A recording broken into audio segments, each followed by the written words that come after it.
ความผิดเพี้ยนสำเนียงความเว้าของผู้คนจากคำว่าดอนทรพีกลายมาเป็นดอนทรทีในปัจจุบันดอนนี้กำเนิดขึ้นกลางลำแม่น้ำคองตอนใต้เป็นดอนที่มีประวัติศาสตร์อีกดอนหนึ่งในหมู่ 4,000 ดอนหรือ 4,000 ดอน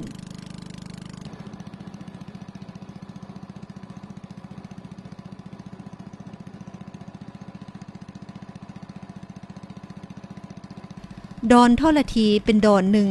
อยู่ถึงหมู่เหวน้ำตกตาดและหูน้ำหรือคอนน้ำต่างๆที่มีความหลากหลายทางธรรมชาติอันอุดมสมบูรณ์ไปด้วยชีวนานาพันธุ์และฝูงสัตว์น้ำในแม่น้ำคอง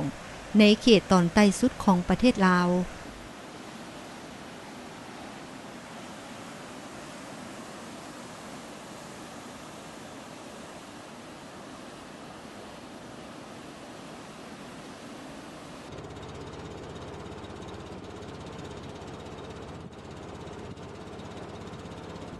บ้านดอนทรทีเป็นบ้านหนึ่งในความอุดมสมบูรณ์นั้นที่มีประชากรอาศัยอยู่เพียง94ครอบครัว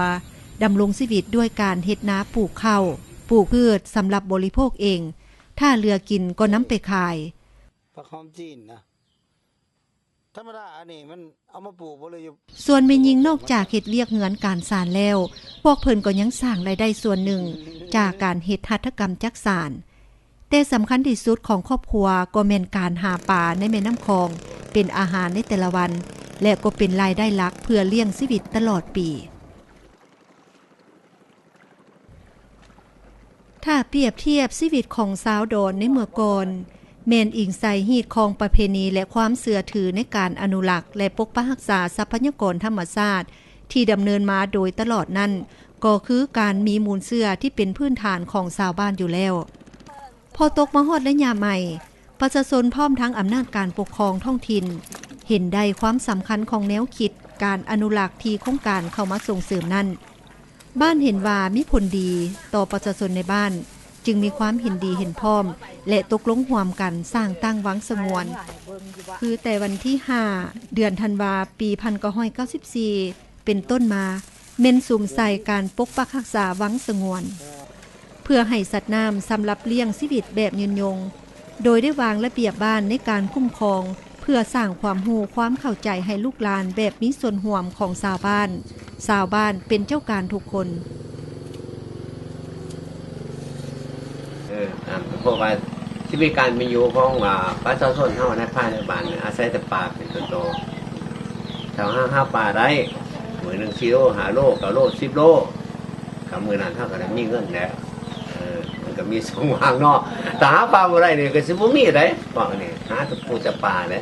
ยามแล้งก็หาประจำยามฝนก็หาประจำพวกบ้านเฮานี่นะมันเป็นจังซี่ชีวิตการเป็นอยู่ของลูกของหลานในปัจจุบันนี่เป็นจังซั่นถ้าเปรียบเทียบใส่สภาพการทำมาหากินของประชาชนในบ้านดอนทรทีในแต่ละปีจนมาฮอดปัจจุบันการทำมาหากินแม่นยังอาศัยปลาเป็นอาหารหลักในแต่ละวันและรายได้ที่สำคัญของชาวบ้านทุกมื้อนี้ยิ่งเพิ่มทวีการหาปลาหลายขึ้นเพราะปลาที่หาได้บ่แม่นเฉพาะแต่เพื่อกินและเพื่อขายภายในแขวงเท่านั้นยังส่งไปขายแขวงใกล้เคียงเช่นส่งไปแขวงสะละวันแขวงเสกองและแขวงอัตตปือบางส่วนมันจะแจ้งที่สุดที่ในระยะ20ปีมานี้ประชาชนยิ่งทวีการพึ่งพาอาศัยปลาธรรมชาติในลำน้ำคลองหลายขึ้น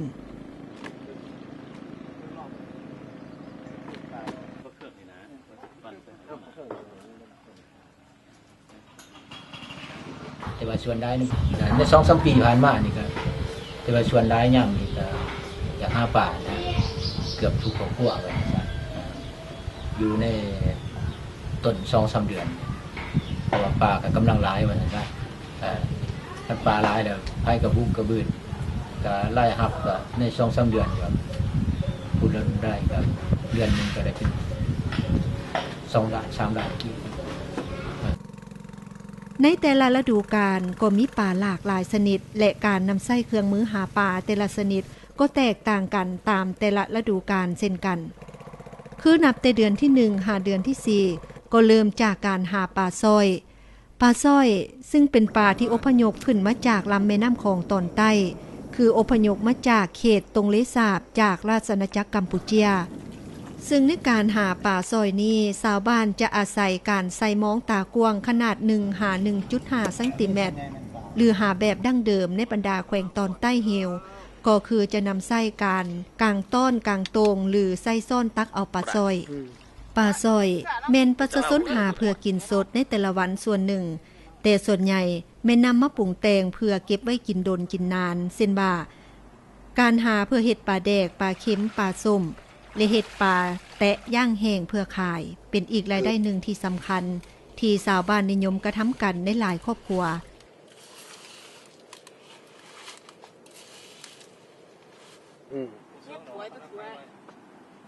ถามว่าเมืองปัจจุบันนี่ก็ถือว่ากะว่าหลายพวกควรนี่แห้งหลายกว่าเก่าค่อยว่าถ้าเอาปลาแดกว่าก็แม่นแท้อันนึงก็40 50เท่100เท่ก็ได้ปลาแดกปลาสวยนี่นะถ้าเราปลาเข้มก็อันนึง10 20เท่ก็ได้มันสิบ่หลายมันจังได๋มันยังสิเอาอะไรหลายว่าศาสนาค่อยมาสังเกตว่าป้านี่ต้องหลายขึ้นเหมือนหาเด้อว่าสังเกตเบิ่งนับจากการหาปลาซอยก็คือหาปลาเพี้ยและปลาพร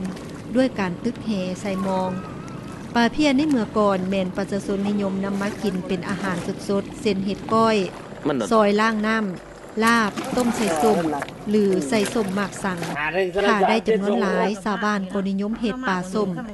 แต่ปัจจุบันนี้แม่นขายเป็นปลาสดพอขายได้ราคาดีพอเป็นปลาที่ตลาดต้องการสูง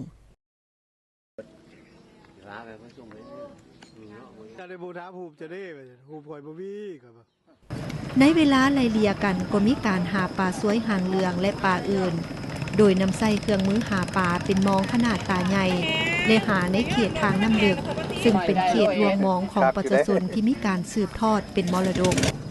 หากไผ่บ่มีลวงก็ต้องได้ขออนุญาตจากเจ้าของจึงจะสามารถใส่มองในลวงของผู้อื่นได้สำหรับปลาสวยแม่นประชาชนนิยมนำไปเฮ็ดเป็นปลาจาวปลาเค็มตอนใหญ่ที่ชาวบ้านมักนำไปประกอบเฮ็ดอาหารได้หลากหลายซึ่งชาวบ้านเอิ้นว่าปลาแดกปลาจาวอันมีชื่อเสียงของแขวงจำปาสัก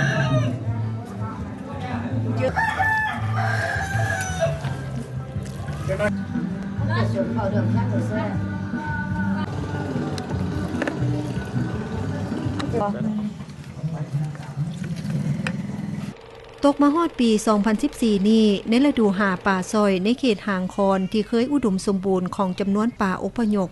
เป็นต้นก็แม่นฤดูเอาป่าซอยเห็นว่าป่าขึ้นไม่น้อยที่สุดหลายคนเคยหาป่าเป็นกิจกรรมหลักเพื่อเลี้ยงชีพก็เปลี่ยนอาชีพไปเฮ็ดสวนปลูกพืชอื่นเพื่อสร้างรายได้จำนวนหนึ่งเฮ็ดอาชีพบริการเรือท่องเที่ยวสาวหนุ่มก็อพยพจากบ้านไปเฮ็ดเวียกอยู่แห่งอื่นในเวลาเดียวกันนั้นเขตที่อุดมสมบูรณ์ในเมื่อก่อนประสบกับปัญหาบ่สามารถพึ่งพาป่าธรรมชาติได้ถือว่าในตอนนี้นี่มันบ่สูมีหลายมีอยู่แต่บ่หลายยกตัวอย่างคือผ่านมา100%ปัจจุบันนี่มันมีแต่ 30% เท่านั้นว่าเรื่องป่าพื้นเมืองเนาะก็สิเปลี่ยนเป็นอาชีพ3ห้องผ่านมาหั่นพ่อแม่เคยเว้าว่าพากันหาปลาคือนักข่าวเพิ่นมาสัมภาษณ์เบื้องต้นเนาะบางคนเฮ็ดปลาซื้อปลาขายปลาก็บ่ท่าเฮ็ดให้เฮ็ดหน้าก็พอจะได้กุมกินอยู่กับพวกกันซ่านมาปัจจุบันนี่ถ้าว่าเอาตัวนั้นไปนี่ก็เป็นไปบ่ได้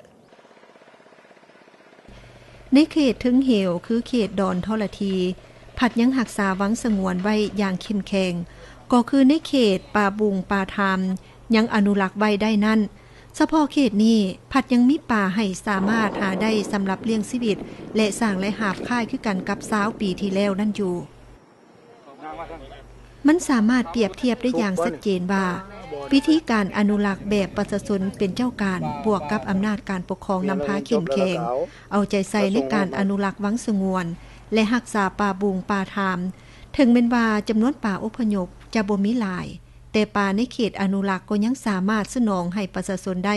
ทำมาหากินสืบมาโดยบ่ขาดสิ่งท้าทายก็แม่นเมื่อในเขตอื่นประสบปัญหาขาดป่ากินแน่นอนจำนวนผู้มาหาป่าในเขตอื่นก็ต้องมาหาอยู่เขตนี้หลายขึ้นแน่นอนความเป็นเจ้าการในการอนุรักษ์ของคนจากบนอื่นที่บ่เคยมีส่วนร่วมในการอนุรักษ์อยู่ในสำนึกความเสี่ยงยอมเกิดขึ้นกับแรงหาป่า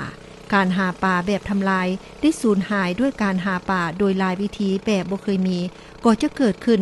ความเสี่ยงก็จะสูงขึ้นเป็นเงาติดตามมา ดอนท่อละที